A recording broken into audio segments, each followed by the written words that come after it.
Cuyame, Mexico, a small town not found on many maps. A place swallowed up by the Mexican desert, home to more agave plants than people.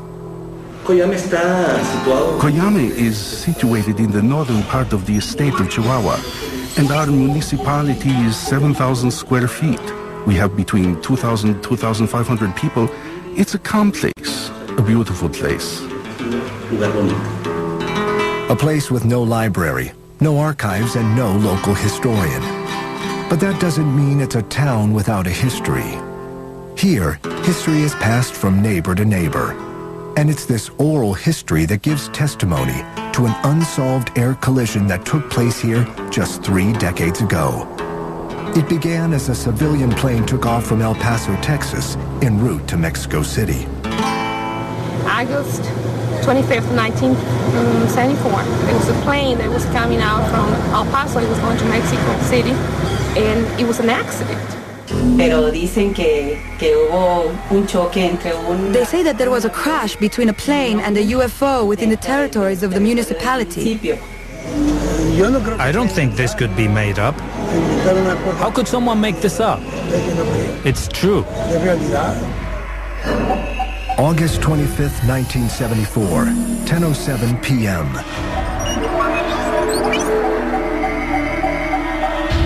It's a quiet summer's night in Cuyame. The town's inhabitants are beginning to turn in. 500 miles away, United States air defense systems suddenly register an unknown flying object over the Gulf of Mexico. Streaking across the sky at over 2,500 miles per hour, at an altitude of 75,000 feet, only one thing is for certain. This is not something man-made. Initial indications are that it's probably nothing more than a meteor. But 60 seconds later, it becomes clear that this is no meteor. This object was traveling and descending through steps, unlike that of a meteor, again, with more of an arc. The object appears headed on a course towards Corpus Christi, Texas. American air defense systems are alerted. 10:09 p.m. The unidentified flying object now suddenly veers left and enters Mexican airspace just 40 miles south of Brownsville, Texas. The U.S. continues tracking the puzzling spacecraft as it now races over Mexico. Yet what isn't seen on radar is a small craft headed on a trajectory towards the UFO. What's also interesting about this case is about the same time as this UFO was zigging and zagging, there was a plane that was leaving El Paso headed towards Mexico City. Under the cover of night, the small civilian plane from El Paso heads towards Mexico's capital city. But the plane from Texas never reaches its destination. At the same time, the American military watches as their unidentified flying object disappears from radar. It appears that the unthinkable has happened. A UFO plane collision. There's an assumption that there was a collision of some type where both the craft and the plane had collided. August 26th, 1974, 8 a.m. 9 hours after a civilian plane disappeared over the desert, a Mexican recovery team hunts for the downed craft. Across the border, American intelligence is listening in. At 10:35 a.m., the Americans intercept the Mexican military radio report. The wreckage of the missing plane has been spotted just outside Cuyame.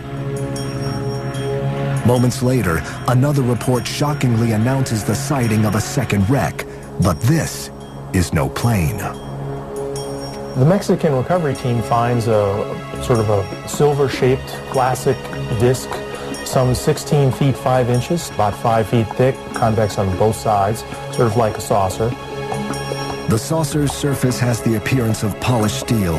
It has no markings, no lights, and there are no bodies inside. However, it does appear to be damaged in 2 spots, possibly caused by a collision with the civilian plane and then falling to the ground. Immediately, Mexican officials declare a radio silence on all search activities. Meanwhile, U.S. officials reach out to the Mexican government, offering assistance in the recovery. Their offer is met with a denial. The Mexican government denied it. They said, no, all we have is just a plane wreckage. While the Mexican team collects the crash debris, the United States is busy assembling their own elite recovery force at Fort Bliss, Texas. The team includes 4 helicopters, 3 small Hueys, and a large Sea Stallion. Prepped and ready to move out, the team is placed on standby while U.S. surveillance scopes out the situation. The U.S. was keeping tabs again through its what I call the spy surveillance network, through their satellite surveillance as well as airplanes that were flying over at low altitude. American surveillance reveals that the Mexicans have placed the UFO on a flatbed truck and moved out from the crash site. They were able to see there were a number of dead bodies, so which led them to believe that something very extraordinary had happened. August 27th, 2:38 p.m. Unsure of what's happened, U.S. officials greenlight their rescue team. 4 helicopters with team members aboard depart Fort Bliss. One of the things that seems obvious in this case is that the government, the U.S. government, responded very expertly, very quickly, and very organized. They had this team that assembled in Fort Bliss, and in no time were down there on site recovering this. They've done this before. But nothing will prepare the Americans for what they are about to find. Dressed in bioprotection suits, the American soldiers approach the silent convoy and find all the Mexicans dead.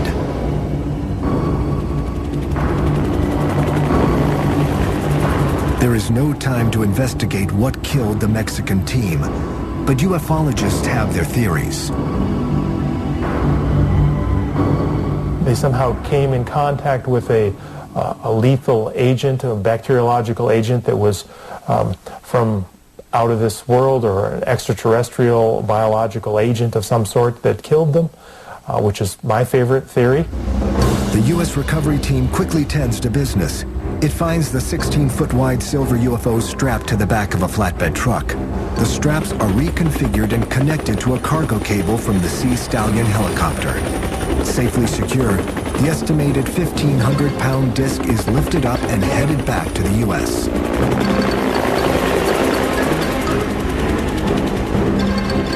With the saucer gone, the team immediately turns their attention to the remaining evidence. The plane wreckage, vehicles from the convoy, and the Mexican team bodies are gathered. They gathered the debris, the bodies from the Mexican recovery team, and then they exploded them with high explosives. The reason why is to hide the evidence. Their work done, the recovery team heads back to base. Where the UFO was taken is unknown. Some have speculated Atlanta, Fort Bliss, or Wright-Patterson Air Force Base. It is an unprecedented event, and I think it's comparable to what happened in Roswell, New Mexico. If this 1974 UFO crash was real, there was no evidence to prove it. Only the passing down of the story from generation to generation kept the tale alive, but few took it seriously. That changed in 1991. That year, not 1, not 2, but dozens of UFO sightings are reported over Mexico. What gives the 1991 sightings credibility is that strangers reported seeing the same thing at the same time on the same day, and yet they were hundreds of miles apart from each other.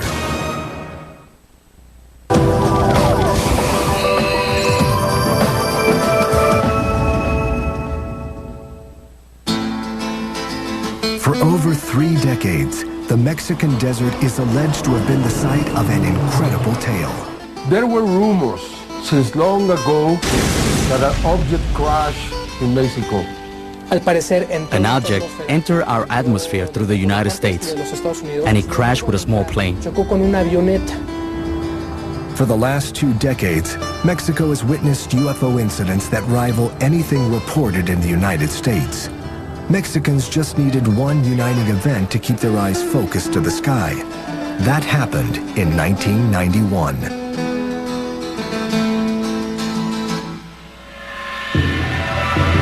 In July of that year, one of the longest solar eclipses in history is set to happen. The total eclipse is visible only in a narrow corridor that includes central Mexico. A year in advance, all the Mexican people knew about the eclipse in 91. I mean, it was an event, it was a moment. All around Mexico, there were people waiting for the eclipse. It was an important eclipse because even though there had been other eclipses that had taken place until that day, they were not on the magnitude of that eclipse. Just after 1 p.m., the skies above Mexico darken. Astronomers adjust their telescopes. Millions gaze skyward. During 1991, consumer technology makes videos commonplace. On this day, many Mexicans use their cameras to capture the moon as it begins to pass in front of the sun. To their disbelief, they also capture something unexpected. It was a curious thing. During the eclipse, I heard some people who were around us saying, "Look, what is that there also?" Several people filmed and saw metallic objects that are clearly distinguished with the form of a cupola, and what is commonly called a flying object. In Mexico City, in Tepeji del Rio, in Puebla, in Cerro de la Estrella. From all corners of Mexico come videos showing a strange metallic-looking object just below the eclipse. The eclipse UFOs, or ovnis as they are called in Mexico, become the talk of the country. But while some are quick to claim that Mexico experienced a UFO encounter, skeptics aren't buying it. This was one of the great events of the century as far as eclipses and astronomical events, and hundreds and thousands of astronomers, professional and advanced amateur astronomers, came from all over the world, and it converged upon Mexico City and the other towns where the eclipse was visible. Not a single professional astronomer reported seeing anything that wasn't supposed to be there. Professional astronomers immediately doubt any UFO claims and instead offer a more scholarly response. When the sun is totally eclipsed, like it was in Mexico on that day, the bright stars and planets become visible for a few minutes. And Venus was very brilliant, and so it was very easy to see when people looked up. And I'm sure that many of the people thought that they saw a UFO. Skeptics have their answer, but UFO believers have their doubts. Because of that, because so many people recorded in different cities these objects, some suggested that had to be the star Venus. But Venus was in a different position than the UFOs were in the tapes. It was something strange that happened during the eclipse. It's afterwards, when you start analyzing and looking at the videos, that you can start to see in some of them that there are movements that maybe wouldn't correspond to a planet. When you start analyzing more calmly after the fact, that's when you start to wonder if it could have been a UFO. The 1991 sightings ignite a UFO explosion in Mexico. The effect of the UFOs from the 1991 eclipse was like a snowball.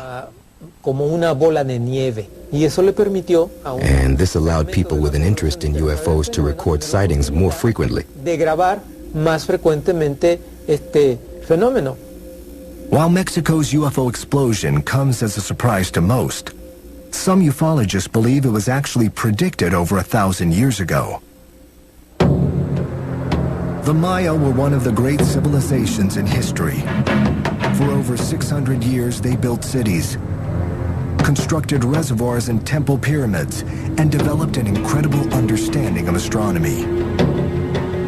It is incredible the knowledge that the Maya had about the sky and the planets. They had a great capacity of observation, they knew the celestial movement, and were able to determine every single important event that was going to be registered in the sky. The Maya recorded their information on foldable books called codices. Most of these texts were burned by Spanish priests during the 1500s. Today, just 4 Mayan codices remain. Among them is the Dresden Codex, a document that offers an enigmatic glimpse into the Mayans' astral wisdom. It's pure astronomical, the moon, the sun, the systems, everything is there. Anybody who has studied and analyzed that consider this document a real treasure from the past. Among the information contained in this codex is an eclipse prediction cycle. The eclipse of 1991 appears in the Dresden Codex. But did the Dresden Codex predict something more? In it, they talk about the meeting with the Brothers of the Stars, which in our language we call extraterrestrials. When I read this, after receiving all these videos, that struck me, that really affected me, because it's like if the Mayans knew long in advance that these sightings were going to take place that day. How can you explain that? Is that a coincidence or they knew? I think they knew. Over a century later, most Mexicans knew something out of the ordinary was happening. Their UFO wave had turned into a tsunami.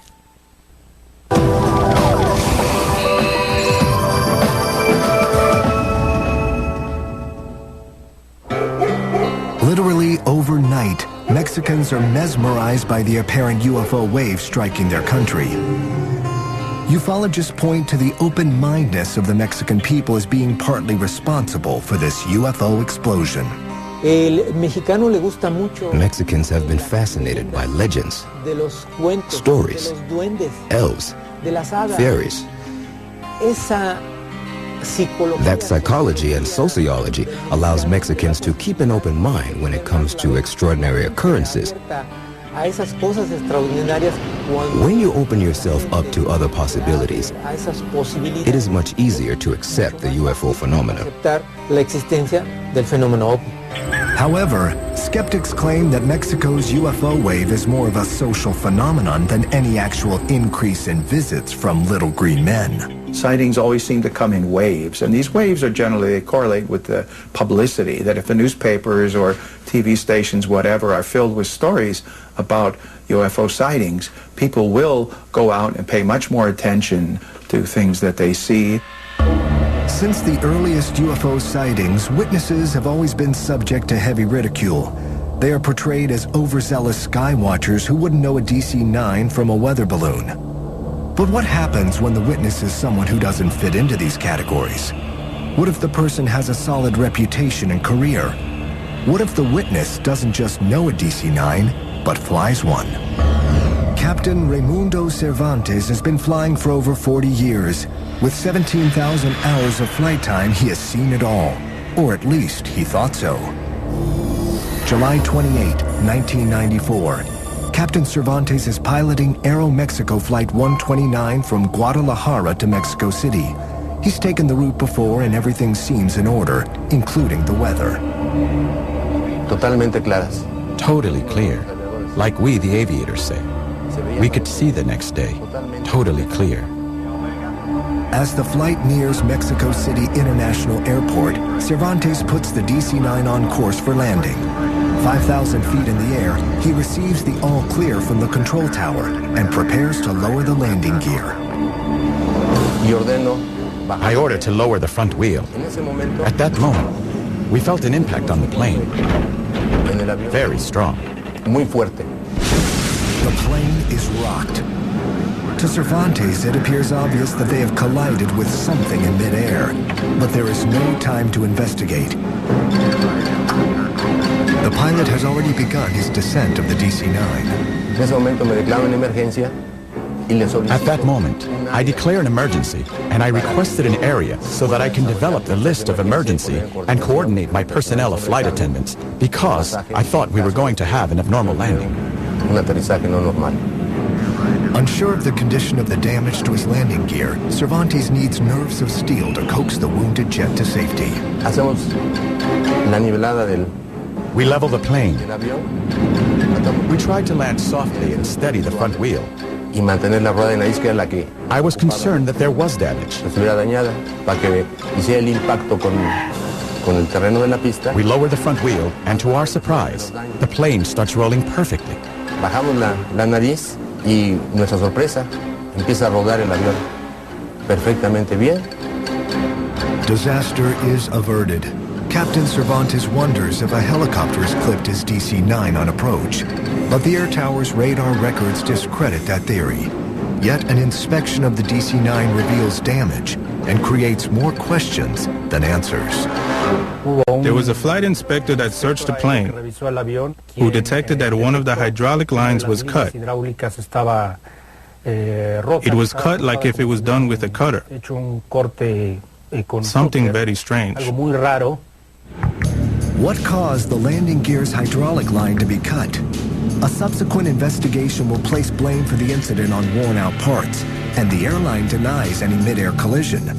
But Captain Cervantes stands by his claim that the plane hit something. That isn't the end of the story. Flight 129's strange encounter is about to get even stranger. Enrique Colbeck is an air traffic controller who was in the tower that night. Upon learning of Flight 129's incident, he instantly flashes back to a series of phone calls the tower had received earlier that evening. An hour before that flight was initiated in Guadalajara, we received phone calls from different sources. They were communicating to us that an object was flying very close to a building that is almost in the final trajectory to these runways. The sightings place the unidentified flying object right in the landing path of Flight 129. To most, the idea of a plane UFO collision seems unrealistic. But a few days later, another incident at the same airport raises suspicions that something out of the ordinary is going on. August 8, 1994. Co-pilot Carlos Corzo is helping Aeromexico Flight 304 from Acapulco begin its descent into Mexico City International Airport. The morning skies are partly cloudy as co-pilot Corzo looks out the cockpit window. The pilot's eyes are glued to the instruments. He was flying by instruments, so all his view was on the instruments. I was taking care of the surroundings and seeing outside, and even take the communications and helping him with the approach. As the plane breaks through a cloud, a shocked Corzo finds something unexpected. I was leaving 12,000 feet and came out of the cloud, and I see this big object in front of us, and I really get scared. I thought we was going to have a collision, and I tell my captain in a surprise expression that, oh my God, we're gonna crash. The mysterious craft streaks by the front of Flight 304, barely missing the plane's nose. It was a huge object, maybe 15 or 20 meters radio, something like platinum or some kind of very neat metal. Corzo quickly regains his composure and helps land the plane without further incident. Afterward, he speaks to an air traffic controller who reveals that Corzo's plane was in fact the 5th plane that week to report seeing an unidentified object. I can tell you about approximately 99% of pilots that I have talked to believe that we are not alone here. And the evidence that we have had confirms it. We take it very seriously because it could affect our airspace. Definitely, there is a potential danger because we do not know what produces the phenomenon and what it is made of and why it is manifested. Nearly a decade later, another incident in the Mexican skies would send shockwaves worldwide. Yet, unlike previous encounters, this one would have everyone believing, including the Mexican government.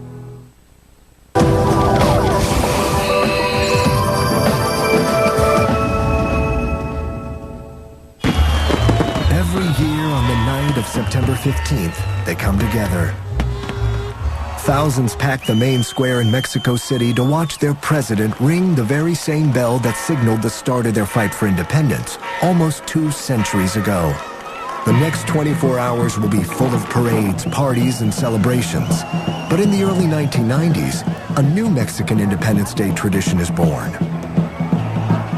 El 16 de septiembre en México es la fiesta de independencia. September 16 is Mexican Independence, and we have a military parade on the streets of Mexico.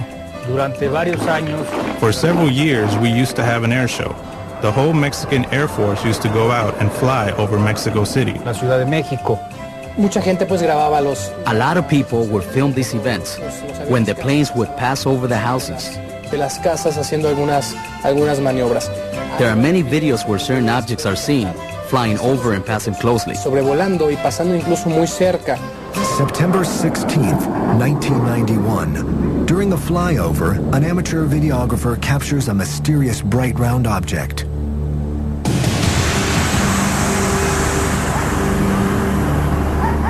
September 16th, 1992. An unidentified object is spotted flying through the sky.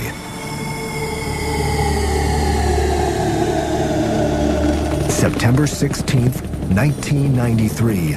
As a squadron of helicopters conducts maneuvers, a metallic-looking object appears to weave through their formation.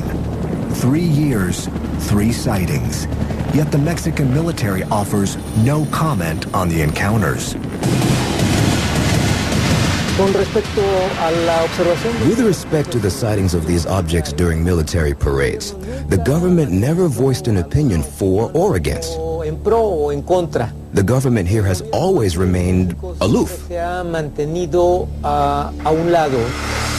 This comes as no surprise to the UFO community, who for decades has claimed that governments are actively suppressing UFO encounters. Blacked out reports, secret projects, and constant denials have all fed the notion of a massive cover-up. March 5th, 2004. Mexico's 501 Air Squadron is on a routine search for drug smuggling aircraft. But the military pilots witnessed something far from routine. The Air Force in Mexico patrols the south border to stop airplanes with narcotics from South America. They do this many times every day with different airplanes. But this day is different. During an afternoon surveillance run, the team picks something up on their radar. They assume it's a drug-running plane and take off after it. Following it on radar, the object appears to be changing speeds erratically, at times traveling at over 380 miles per hour. While in pursuit, the crew turns on their forward-looking infrared system, or FLIR. It's like a camera that is mounted on the aircraft, and its purpose is to look not using visible light like an ordinary camera would, but using infrared. The infrared eyes of the plane's exterior-mounted FLIR system transmits video to the crew inside. This is the actual video as seen by the crew. But as Mexican Air Patrol gets closer to the object, the crew are unable to spot anything using the FLIR or with their own eyes. And all this time that they're flying towards it, they are looking ahead of the aircraft, because that's where it says that this radar target is, ahead of the aircraft, and they're looking, I couldn't see anything. After chasing the object for several minutes, the crew determines they are too low on gas to continue the hunt. They turn around and begin heading back to the base. The unknown object soon vanishes from radar. Yet, their adventure is just beginning. The FLIR operator was still operating the FLIR, and he started picking up bright lights that appeared to be at cloud level. Suddenly, appearing on the FLIR through the clouds isn't just one ball of light, but at times as many as 11 objects appear to be weaving through the clouds. The crew got a little bit spooked over what was going on because they couldn't identify these things. They didn't know what it was they were looking at. This is a veteran crew who have flown this route before and have been using the FLIR system for almost 2 years. But on this day, even the most experienced of pilots would be unnerved, as the cockpit recordings reveal.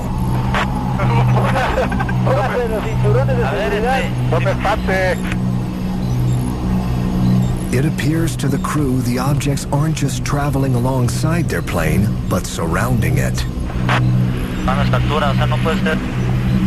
Jóvenes, no estamos solos. No estamos solos, qué cosa tan rara, Nos están rodeando. Oye, ¿qué tienes? Then suddenly, the balls of light disappear, leaving a scared and confused crew to return to base. Over the next several weeks, the Mexican military conducts an investigation into the incident. Crew members are interviewed, images analyzed, and weather data evaluated, yet no answers are found. It appears this case is destined to go unsolved and forgotten. Then one phone call changes everything and makes UFO history. They called me and said, we have something that is from common interest. Mexican TV journalist Jaime Maussan is an expert on investigating Mexican UFO claims. Maussan's impressive resume attracts the Mexican government, who ask the civilian reporter to assist. In an unprecedented move, Mexico's Secretary of Defense hands over to Maussan the classified FLIR UFO video. He gave me the video and said, please be fair with the military, please be fair with these pilots, do your investigation, you are authorized officially to do your investigation, to present this in the media. Maussan is given complete access to flight records, weather reports, and most importantly, the crew members. I am interviewing these pilots inside the Secretary of Defense. This is first in history in Mexico. They told me what they saw. They were very honest and sincere. No, we never had the opportunity to identify them visually. I never saw this kind of object before. Something that we never saw before. It never happened to us before. So yes, we had fear. On May 11th, Maussan holds a press conference to present the tape to the world. It doesn't take long for skeptics to denounce any UFO theory. Their explanations come fast and furious. It's ball lightning. You'd have a whole fleet of these top secret aircraft flying. Some skeptics and UFO investigators suggested that the equipment was not working well. One after another, explanations are given, and one after another, they are discredited. However, a new theory emerges that might solve the mystery. There's a theory that what the officials filmed out there were the flames of the oil wells that are 100 to 120 kilometers from the account. They appear to be brilliant glowing objects in the infrared. Of course, they were not visible to the eye, but that's the whole purpose of the infrared camera system, is so that you can see things by their heat signature. You can see things that are not visible to the eye. Could what was showing up on the FLIR system actually be distant oil wells? Those who've examined the case have their doubts. First thing that we did was analyze the lights to determine their shape, to see if there was shape to them, and how did it change frame to frame, minute to minute. If the lights are oil wells, as skeptics have claimed, then they should flicker like a flame. But using computer programs to break down the lights reveals something very different. Over a period of frames and minutes, the glow may change on the outer edges, but there is an object in the center that is rock steady. It's a ball, it's a sphere, and it's not possible that it's a flame, because if it was a flame, it would be undulating not just from the edges out, but over the entire object. Adding to the case against the oil well theory is the fact that despite flights in this area daily, no one has ever reported this kind of encounter before. The only way, really, to prove this would be to do it under the same basis, using a FLIR camera, flying the same route, probably with the same airplane. Until that happens, the Mexican Air Force encounter remains an unsolved mystery. But for UFO researchers, that doesn't take away from the importance of this landmark case. For the first time, a government turned to the UFO community for help. Mexican UFO investigators are optimistic that this incident may signal a new era of openness by governments. This is going to produce many, many new cases and more openness in the future. There are many other people who are now trying to become investigators in Mexico. This is just the beginning. It was just the beginning. In 2005, just when it appeared things couldn't get any stranger in Mexico, they did.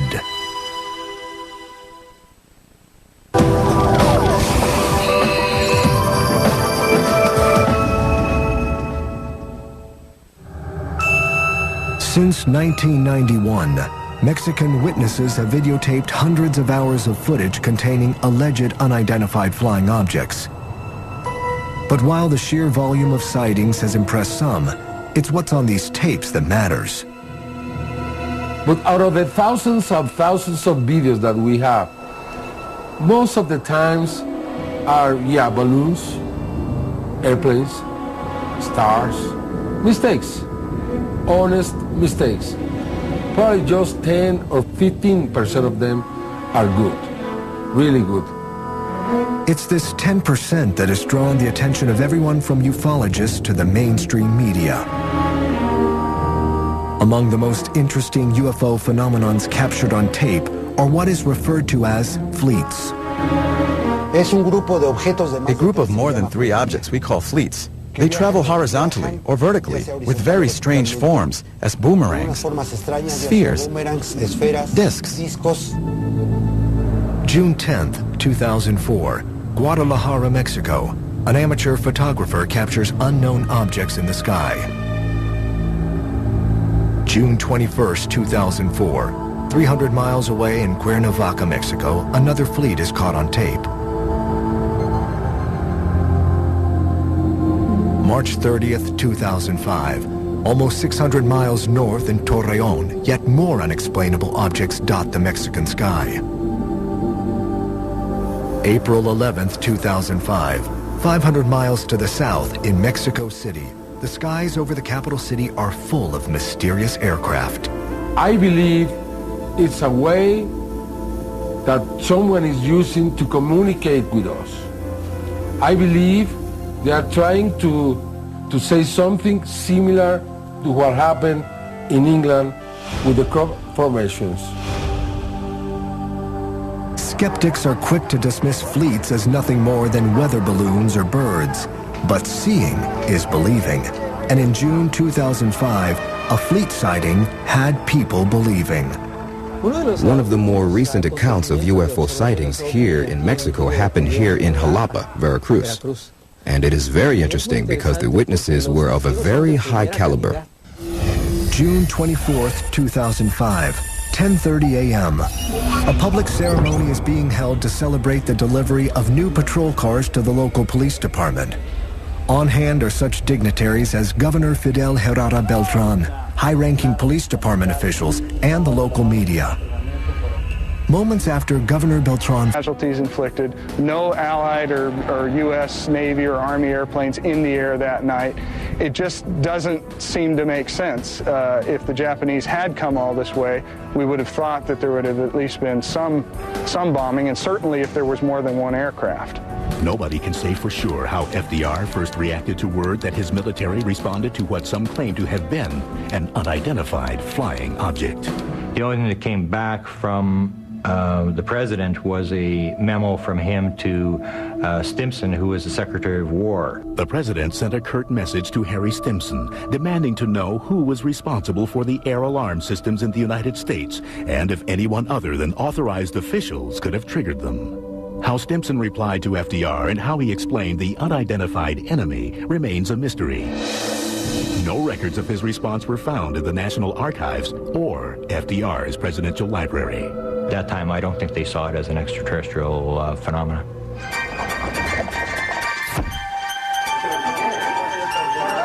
And I believe in 1942 it would have been a curiosity type item. The Axis powers will control the continents. I think President Roosevelt was so caught up with the war effort and his failing health that UFOs didn't rank high in his list of concerns.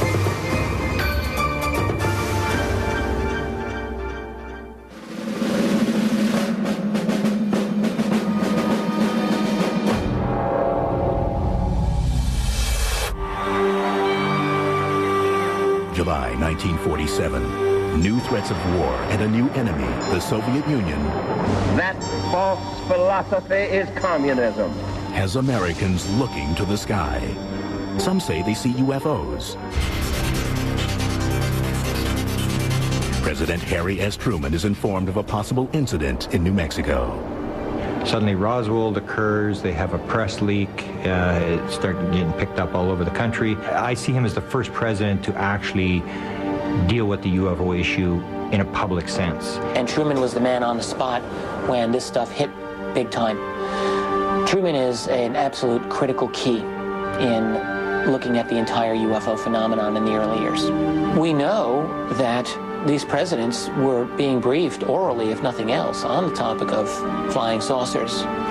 Now, this is not something that you're going to read in Harry Truman's memoirs, and it's not something that you're going to read about in an academic treatment of the Truman administration, and yet we know absolutely that it happened. How do we know this? We know it from the man who gave Truman his briefings, and that was General Robert Landry, who was a colonel at the time in the Air Force. President Truman rewarded Landry, his personal pilot, for his exemplary service by appointing him as his Air Force aide on UFOs to consult with the CIA on the subject. And that he was told to report to the president orally and brief him orally every 3 months on the subject in UFOs, which he said he did up until the president left office. By my estimation, that could be as many as 18 briefings. Wouldn't you love to be a fly on the wall of some of those conversations? It's done orally. We don't want records. If you don't want it on the front page of the New York Times, don't put it in a file, that kind of idea. But an incident said to have occurred in the nation's capital was impossible to ignore. 1952 is just, again, one of these very significant years in UFO history. A massive wave of very high-quality sightings by military and civilians all across the U.S., culminating in successive weekends in July of 1952 of UFOs over the Capitol. It was like invasion type stuff. Things would disappear, the fighter jets would go back, the things would reappear, and it showed that the government was very sort of out of control. They couldn't control it. It was such a big thing that the press made it the front page. It was the front page of the New York Times. Truman took the subject head on. So there was less hesitation on the part of public leaders to talk about flying saucers. Harry Truman did so in the 1950s during one press conference. Did the Joint Chiefs of Staff talk to you or concern you about the unknown and the unidentified flying object? Oh, yes, we discussed it at every conference that we had with the military, and they never were able to make me a concrete report on. Do you have anything on the subject, sir? No, I haven't anything on the subject, and there's always things like that going on, flying saucers, and they've had other things, you know.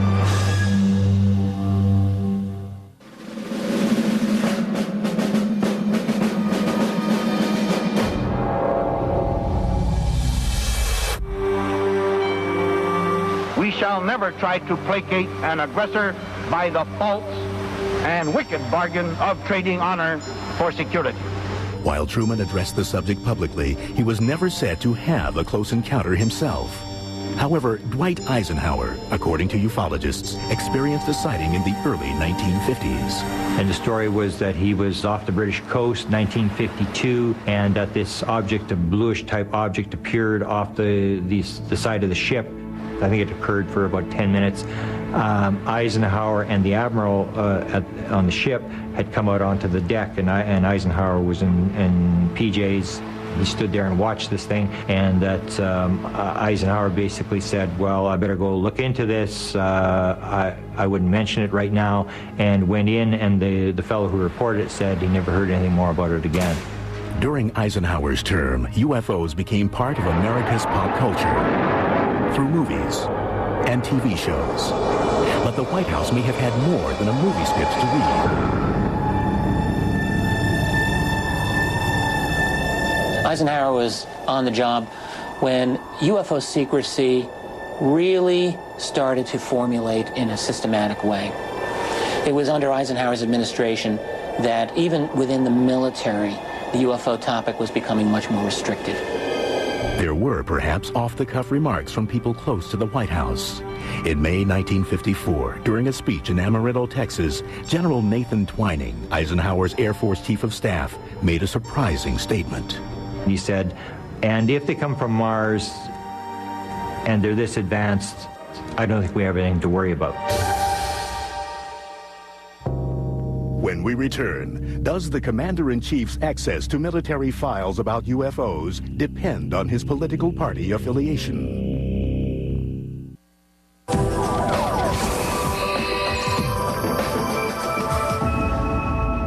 And let every other power know that this hemisphere intends to remain the master of its own house.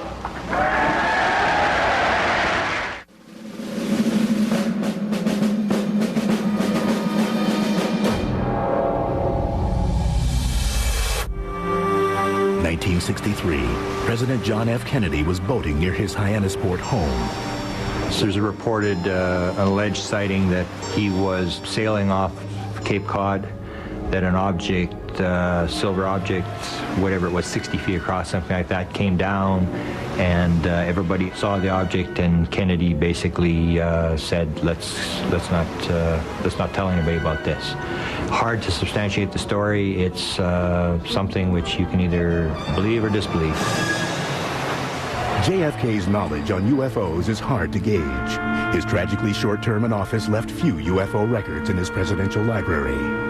Kennedy is a great mystery with the UFO topic because there's reason to believe that Kennedy had some real information on UFOs. He was concerned about avoiding a war.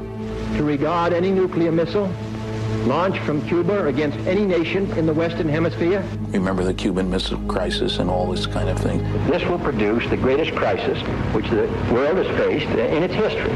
Well aware that saucers might cause us to start a war or the Russians to start a war, but I think he would have been very diplomatic about making sure that we didn't go shooting down flying saucers, for example.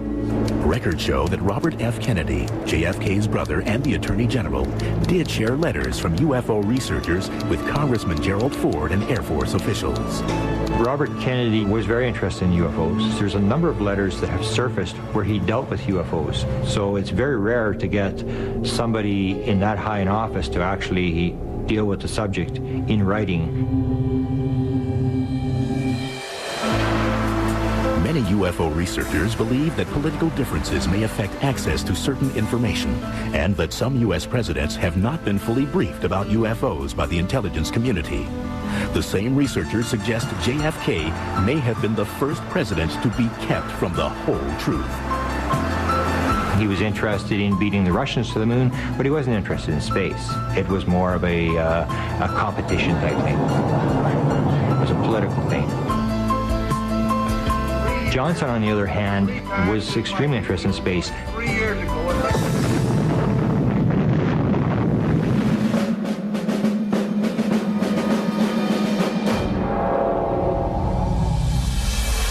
against such force, the combined destructive power of every battle ever fought by man is like a firecracker thrown against the sun. Lyndon Baines Johnson first served in the White House as President John Kennedy's vice president. In September 1961, he responded to a letter from a UFO researcher regarding extraterrestrial visitation. Johnson replied to the letter and said to him, rather than going to the Air Force, he told him to go to the executive secretary at NASA. And it was very strange that he go to NASA not the Air Force, and very strange that the Vice President would be answering UFO mail. During LBJ's term, military officials were said to have investigated an alleged UFO crash near Kecksburg, Pennsylvania. The events of Thursday, December 9th, 1965 remain an important chapter in the history of UFOs and the White House. There was a recovery team. NASA was identified as being there. Air Force was identified as being there. The object was moved away, and end of story. They said it was a meteorite. That was the official explanation. What I do in a lot of my presidential research is I take major UFO events. I go to the White House records, and then I start looking at who was there. Where was the president? Where was the Secretary of Defense? So anyway, I went to the Johnson Library, and I started looking at where was the president. He was at the ranch in Austin, Texas. The next morning, all the right people seemed to appear at the ranch. For example, James Webb, the head of NASA, flew into the presidential ranch the next morning. The governor of the state of Pennsylvania was there. All the Joint Chiefs of Staff, the entire Joint Chiefs of Staff, and they have photographs there of them arrived at the ranch. Now, the way they describe the meeting with the Joint Chiefs of Staff is a Vietnam War meeting. So even though there's nothing that you can actually nail down, the president got pictures of the craft or whatever you want as proof, it did show some circumstantial evidence that something was happening around the president the morning after the crash.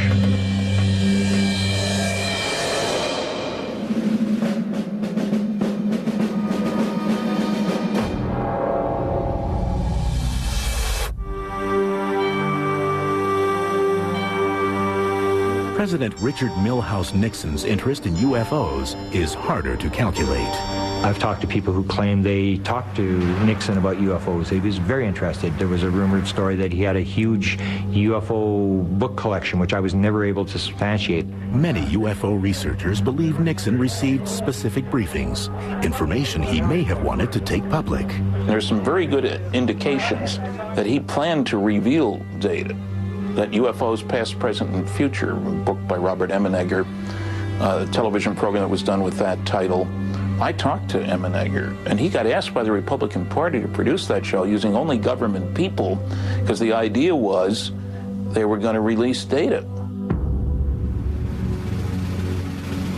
Bob Emenegger was an advertising executive and television producer who happened to know an important man inside the Nixon White House. Bob Haldeman was someone I knew from UCLA Beta House, which is a fraternity. Then, as you know, he went on to be chief of staff under Nixon. In the mid-1970s, Emenegger and his partner researched military stories for their TV production at Norton Air Force Base's film archives. Paul Shartle is the one who took us in there and said, what would you think if we told you we had a landing at Holloman Air Force Base of an alien craft, and it was filmed by our TDY, our temporary duty guys, and the film was sent here to Norton, where all films usually are sent. And I thought, this sounds outrageous, that, UFOs and all. He said, well, look, if you're interested, check with the Pentagon, but bury those under those other projects because it's a red flag to get into the subject of UFOs. George Weinbrenner was the commander of foreign technology. He has a private bunker down at Wright-Patterson. I went down the long hall. I could see all the little cameras, surveillance cameras, walked right up to his desk and said, I want to ask you, what about the landing of an alien craft at Holloman Air Force Base? And I sort of expected him to say, what? The what? He didn't. So he reached up, pulled out a book, handed it to me. So I opened the book up and I said, to my friend, Colonel George Weinbrenner, signed Dr. Alan Hynek, and the book was all on UFOs. Well, Hynek was the scientific advisor to the Air Force at that time on UFOs. Perplexed, Emenegger contacted his friend and Nixon's chief of staff, Bob Haldeman. He was at the White House, and I asked if he had heard anything about the landing at Holloman Air Force Base, and he said, well, I heard something, but I don't know. Whether the president knew, I have no idea. While Emenegger never obtained the Holloman film for the 1974 nationally broadcast program, his first-hand experience provides researchers insight on what American presidents may have known about UFOs. A friend of mine helping me out talked to two ex-presidents. They both confirmed that they had been shown the Haldeman Air Force Base film.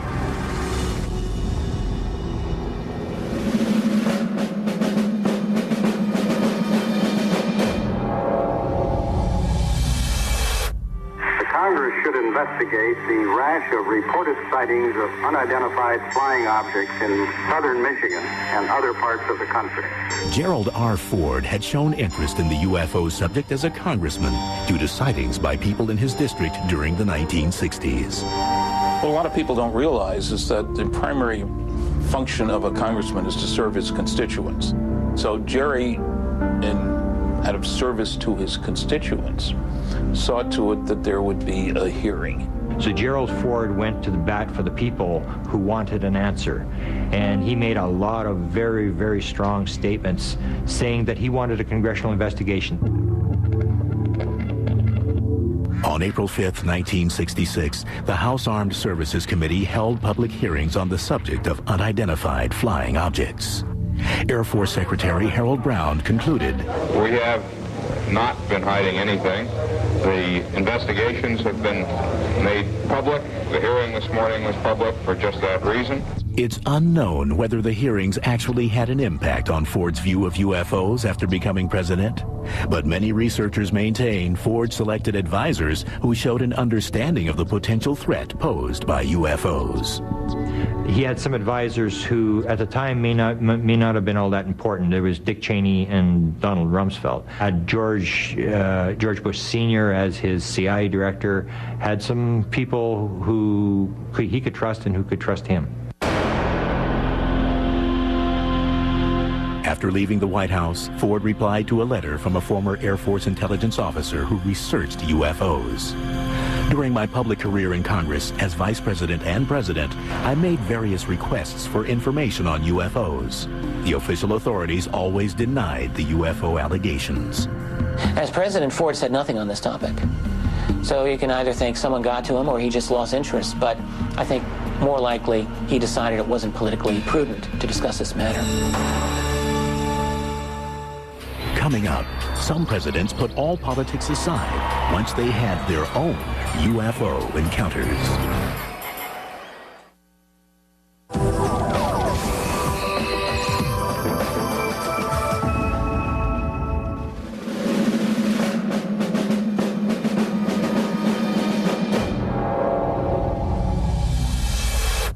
While there are some documents connecting UFOs in the White House and a few reports that presidents may have seen them, there's only one public admission.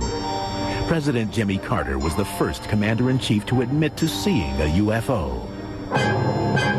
Carter was known as UFO president because he actually talked about his sighting. A UFO group had contacted him, wrote him a letter and said, "Could you fill out our sighting report?" Jimmy Carter filled out the sighting report, and the rest is history. Well, Carter himself said the incident happened in October of 1969 when he was down in Leary, Georgia, speaking at a Lions Club. He spoke very strongly about it. And one thing I think it also is very impressive to the public is the fact that Carter was a state legislator here in Georgia when he saw the sighting, and he went on record about it and spoke of it quite publicly. And even becoming governor and then later becoming president, he's never waffled on it. He's always been quite upfront about it. Yes, I saw something, and no, it was not. I could not identify it. I don't make fun of people who say they've seen unidentified objects in the sky. He'll always say that he can associate with people who have had the experience, that he would never laugh at anybody who's had a UFO sighting because he's experienced it himself. Carter's UFO report gives a vivid account of what he saw that night. I never have tried to identify it. What I saw, it was a light in the western sky that was very unique. I never seen it before. So there were about 20 of us who saw it. Carter said the object he saw was had firm edges. It was circular. It seemed self-luminous. It was about 1,000 yards away, and it retreated, and then it came forward, and then it left. Basically, when you talk about UFOs, people look at you strangely, and for that reason, I think a lot of people would not be willing to be like Carter and go on the line and actually fill out a report. and he's never disavowed the content of his report, which tells me that Jimmy Carter, just as honest as a man as you'll ever find in or out of government, has left that bit of legacy to be savored by future UFO researchers who can point to it as a milestone in the fact that the government does know more than it has been telling about the subject. And this was enough inspiration for Jimmy to try to funnel out some of that knowledge. While running for the presidency, Carter made campaign promises that he would release all he could about UFOs once he took office. Well, no, but I would, make the information that we have about those sightings available to the public at that time. And how did they try to hold Jimmy Carter to his promise? They wrote letters to him as soon as he got in office saying, Jimmy, you're now where you can fulfill your promise, please do so. As many as 9,000 UFO-related letters from citizens reached the White House during Carter's term. Naturally, he didn't answer it all himself, hardly any of it, but there were many people, some of them were interested in the follow-up to that 1976 promise, and others were just interested in telling their own little experience where they might have seen something that they wanted to go on record. But some researchers suggest other reasons why Carter may not have been able to deliver on his campaign promise. The CIA comes in and briefs the president on the most important intelligence stuff. And the person who briefed Jimmy Carter on the intelligence matters was George Bush Sr., the CIA director. Jimmy Carter asked for the UFO file. The story was that George Bush said, you don't have a need to know. This works on a need to know, and curiosity on the part of the president isn't sufficient need to know. To those who claim that George Bush was briefing Carter on UFOs, I think the burden of the proof would be on them. I mean, there were other much more likely subjects for them to be talking about. Regardless, President Carter did release UFO-related documents during his administration. The UFO community considers it the golden years. Half of all the UFO documents, there's thousands of UFO documents that have been released under the Freedom of Information Act request over the last 30 or 40 years.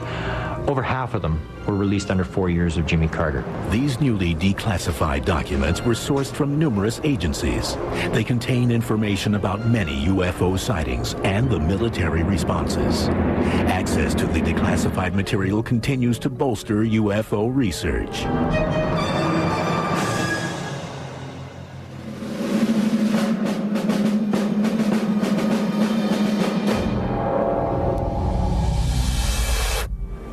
We must act today in order to preserve tomorrow. And let there be no misunderstanding. We are going to begin to act. There are reports that Ronald Reagan had 2 UFO experiences prior to serving as president. The story of his first sighting reached the public through the memoirs of actress Lucille Ball. She recalled that Reagan and wife Nancy arrived late to a Hollywood party. And she stated that when Mr. Reagan and Nancy arrived at the party, they were all excited. They told everybody about this sighting, that this thing they had seen it coming down the coast. They had watched this whole thing. Ronald Reagan was very interested in the topic of UFOs, privately, very much so. And indeed, has been said to have seen one while flying on an aircraft as governor of California. Apparently a very interesting sighting.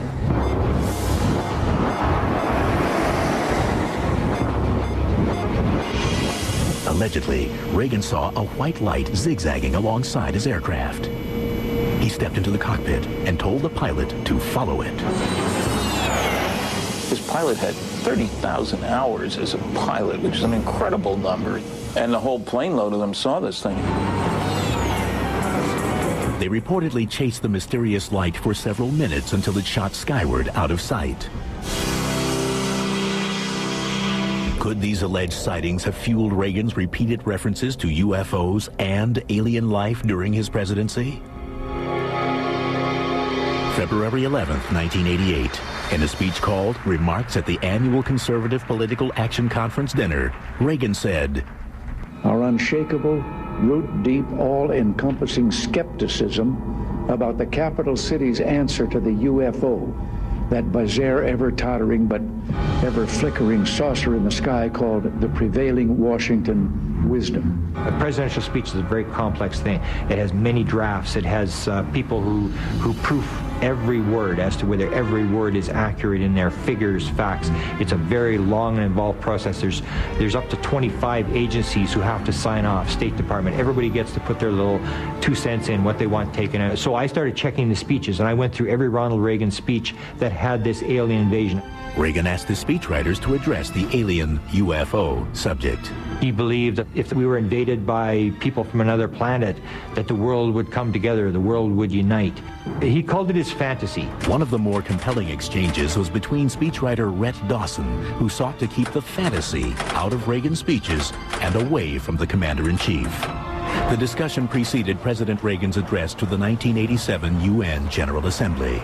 There's a memo that comes from the speechwriter that says, Mr. Reagan, this is your speech, and go over it and let me know. And he noticed that this particular item about the alien invasion had been removed. The president responded with a handwritten demand scribbled on the memo. And on the bottom, in Reagan's handwriting, Reagan says there's too much anti-Soviet stuff in here, I want you back away from this. And, oh, by the way, could you put my fantasy back in, how the world would unite if faced with creatures from another planet? And he used the word creatures. Clearly grasping the president's determination, Dawson rewrote the speech, and during the 42nd General Assembly of the United Nations on September 21st, 1987, Reagan said, "Our differences worldwide would vanish if we were facing an alien threat from outside this world. And yet, I ask you, is not an alien force already among us?"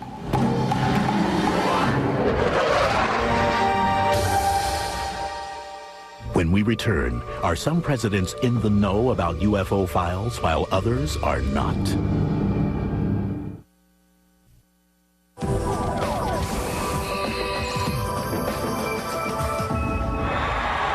And the reason is simple. You're more apt to see a UFO than you are his plans.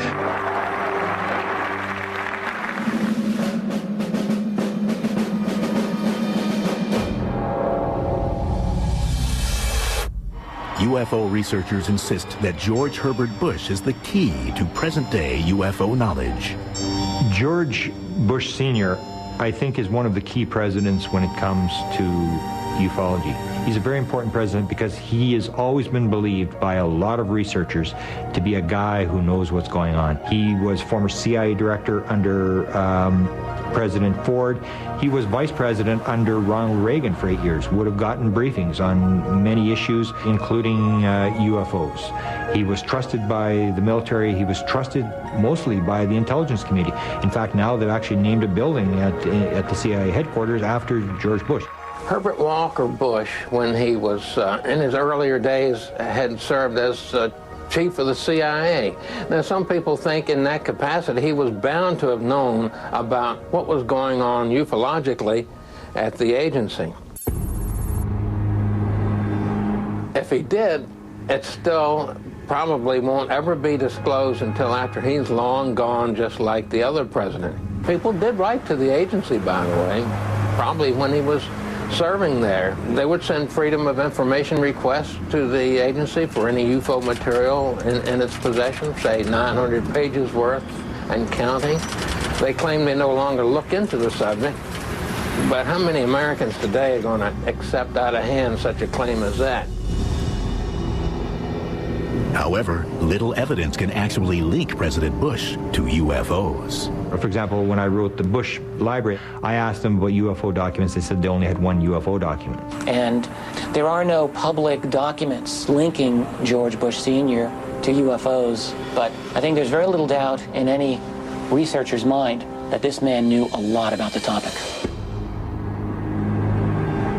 The answer may lie beneath some of the most heavily blacked out government documents, recently declassified from a number of military agencies.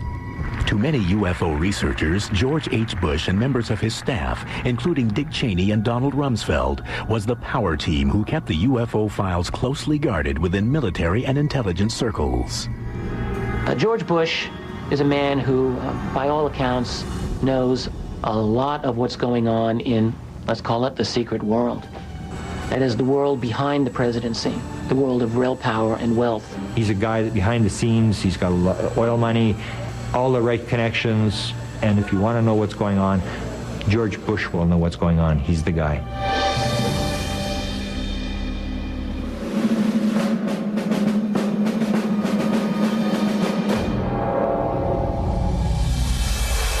As far as I know, an alien spacecraft did not crash in Roswell, New Mexico in 1947. William Jefferson Clinton's presidential archives contain extensive records pertaining to UFOs, from Roswell to alleged close encounters. I would say that if UFOs are cards, Clinton is the royal flush. I mean, Clinton was into UFOs big time. The Clintons have said that the library in Little Rock has got a lot of windows, it's got a lot of glass, because they wanted to show that it was an open administration. It's just a gold mine for a researcher. I think Clinton, on the one hand, did more than any other president to get classified material declassified. And he did more to open up government disclosure than any other president, as far as I know. Bill Clinton is another president who had a publicly stated interest in the topic of UFOs and wasn't afraid to say so from time to time publicly. He would talk about Social Security. I mean, I saw a survey the other day that said that a lot of people in their 20s thought it was more likely that they would see a UFO than that they would ever draw Social Security.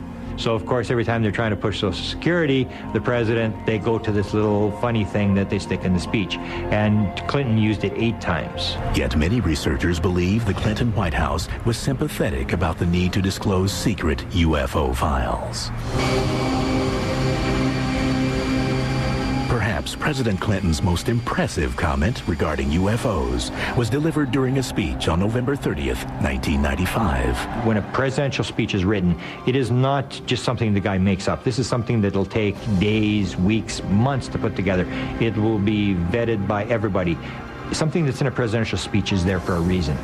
So Bill Clinton is making up a peace speech in front of 80,000 people in Belfast, Northern Ireland. He stands up, and in this speech, he's talking about kids, and he reads a letter from Ryan. And he said, Ryan, if you're out in the audience today, here's the answer to your question. If the United States Air Force did recover alien bodies, they didn't tell me about it either, and I want to know, I want to know, I want to know. This is the part that the press all over America played. The second part of the statement is what I believe is a challenge, a shot across the bow to the military. He said, but if they did recover alien bodies, they didn't tell me about it either, and I want to know. And when you look at the first Roswell report that was put out by the Air Force in 1994, 1995, it doesn't talk about the bodies. When we return, all the president's men go on high alert when a UFO approaches the White House.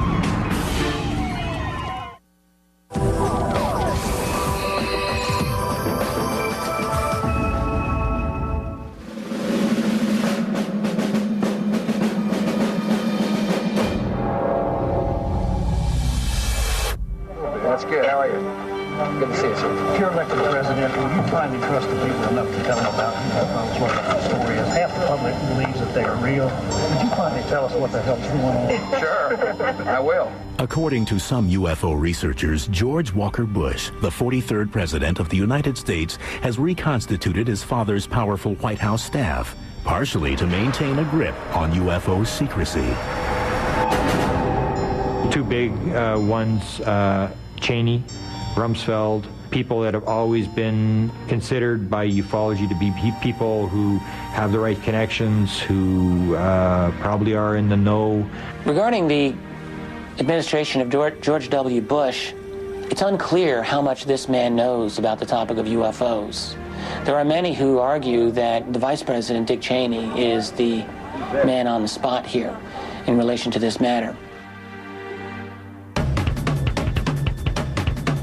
On April 11, 2001, presidential UFO researcher Grant Cameron was able to query Vice President Dick Cheney on UFO disclosure. Cameron knew he'd have to ask pertinent questions. Have you seen a UFO? Who cares? What do you think about UFOs? Who cares? The important question is, have you been briefed? Did someone walk in your office one day, get you to sign a piece of paper acknowledging that you've been briefed on the subject? And if we can show that the president has been briefed on the subject of UFOs, it would show that not only does it exist, but it's an important subject. I did manage to get the question asked to Dick Cheney. He was on a radio talk show in Washington, D.C. on the Diana Rehm show, and I was the first caller up. I called in and I said to him, and my question was, Mr. Cheney. Since the statement made by George Bush last July, there's been a vicious rumor circulating in the UFO community that you've been read into the UFO program. So my question to you is, in any of your government jobs, have you ever been briefed on the subject of UFOs? And if you have, when was it and what were you told? Well, if I had been briefed on that, I'm sure it was probably classified and I couldn't talk about it. And it stunned me. It was significant because, first of all, he basically stated it would probably be classified and stated I wouldn't be talking about it, which means they're going to continue to keep it secret. And he basically acknowledged that, yes, he's in the loop, and yes, there is something to this. It's secret, and it's important. The issue of government disclosure on UFOs as they relate to national security issues has long been debated.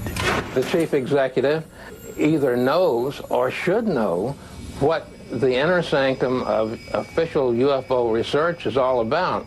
The question is, why can't we get more information from the White House? And I don't know the answer to that. The politics of disclosure about UFO reality is, I can think, only would be a nightmare for any president of the United States. It's like being a little bit pregnant. You can't do a little bit of disclosure. It won't sell. There's always some idea that some office somewhere is accumulating all this data and all that, but again, you would have to know who's doing it. This gives a lot of ground to conspiracy theorists. I think presidents all recognize that presidents come and go. They're short-lived when it comes to the Washington establishment. Intelligence agencies go on forever. So I think keeping the status quo about UFOs is the easiest way for all of them to behave. It really is a situation where the people, ordinary people, have got to recognize that it's in their interest to have disclosure on UFOs, really for their survival of the system of government that we all grew up believing we had. A government of the people, by the people, for the people. And disclosure is a critical way in attaining that, because it is the opening up of a huge part of our history that has been denied to us for 60 years. That's a big deal. And how much has really changed in the days since FDR was president? With the advances in technology and security, unidentified flying objects are still seen as a credible threat to the White House and the president. Well, Leon, a report came in late this morning that an unidentified aircraft had entered a restricted area. Folks at the White House took it very seriously. Come on, go. April 27th, 2005. Radar spotted an unidentified flying object over the White House. The alert that an unidentified aircraft had violated a no-fly zone caused a whirlwind of activity at the White House. As the Secret Service jumped into action, sharpshooters took their position and agents rushed to clear the area. President Bush and Vice President Cheney were hurried into underground bunkers. Security forces responded to a perceived threat with pandemonium, strikingly similar to the confusion of the troops who defended against an unidentified flying object in 1942. Well, what sparked all of this? According to the Department of Homeland Security, it was just a blip on the radar screen, no aircraft.